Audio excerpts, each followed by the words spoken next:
প্রকৃত মৎস্যজীবীরা যেখানে আছে সেখানকার জলমহলে একমাত্র অধিকার এই মৎস্যজীবীদের। এটা জুলাই মাস, আজকে 6 তারিখ।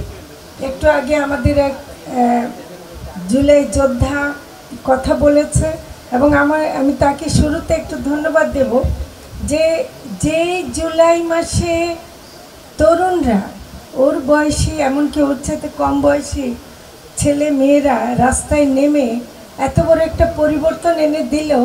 এখন আমরা সরকার থেকে তাদেরকে যদি আমরা কর্মসংস্থান করতে না পারি, তাদেরকে প্রশিক্ষণ দিতে না পারি, এটা আমাদের ব্যর্থতা।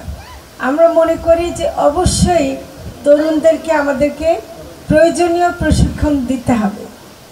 এবং আমি এটা বলবো যে আমাদের মৎস্য প্রাণী সম্পদ থেকে যেসব প্রশিক্ষণ দেয়া হয়, আমি এখানে মহাপরিচালক মহোদয় আছেন, মন্ত্রণালয়ের আছেন, তাদেরকে বলবো যে জুলাই যোদ্ধা, শহীদ পরিবার কিংবা আহত পরিবারে কেউ যদি কোথাও থাকেন, তাদের পরিবারে যেসব তরুণরা আছে, কম বয়সী ছেলে বা মেয়েরা আছে, তাদেরকে যেন সেই সুযোগটা দেওয়া হয়। এটা একটু জোরে সোরে বলতে হবে। হ্যাঁ, এটা আমরা যেটা আমাদের কর্তব্য, যেটা আমরা অবশ্যই করব। আমি মনে করি যে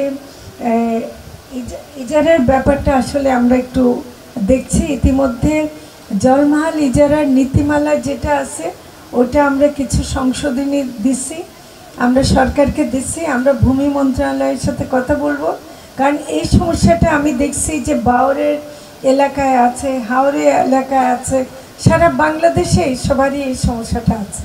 তো কাজে আমাদেরকে এই সমস্যাটা সমাধান করতে হবে।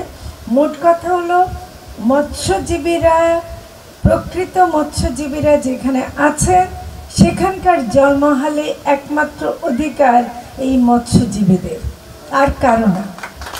এটা আমাদেরকে প্রতিষ্ঠা করতেই হবে এবং সেটাই করার জন্য আমরা প্রকল্প নিয়ে পারি, সরকারকে নানাভাবে বুঝায় পারি, আমরা সেটা করব।